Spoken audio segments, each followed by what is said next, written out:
सुद्धा आजकाल बऱ्याच यंग जनरेशनमध्ये पाहायला मिळतो. त्यांना असं वाटतं की आम्ही लग्नासाठी तयारच नाही अजून.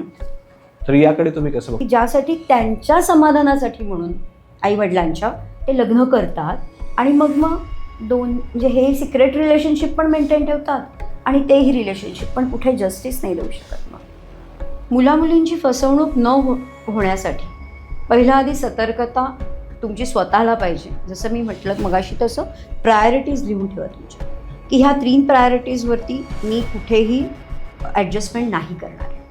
फॉर एक्झाम्पल, या लग्न सराईमध्ये सुद्धा बऱ्याच साऱ्या लोकांची लग्न जमलेली नाहीयेत. तर काय वाटतं तुम्हाला की काय बेसिक रिझन्स यामागे असू शकतात?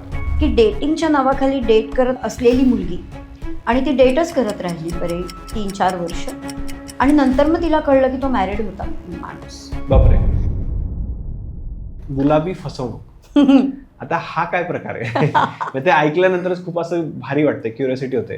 तर हे तुम्ही विचारू शकता की तू फिजिकली तुम्ही इंटिमेट झालेला, तर त्याच्यानंतर ब्रेकअप नंतर तुला काही त्रास झाला का किंवा तुझे काही इनिबिशन्स तयार झाले. पण अशा सिच्युएशनला सुद्धा स्टँड करणं हेच तर तुमचं बॉन्डिंग आहे ना. मग एवढी वर्ष इन्व्हेस्टमेंट करून केलं काय?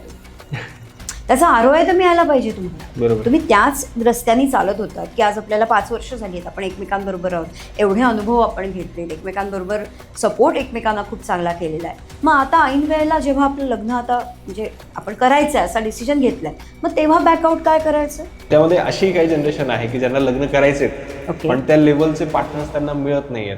एकतर ते कुठेतरी कमी पडतायत किंवा समोरच्या व्यक्तीच्या जास्त एक्सपेक्टेशन्स आहेत. तर या सगळ्या गोष्टींतून मार्ग कसा काढावा?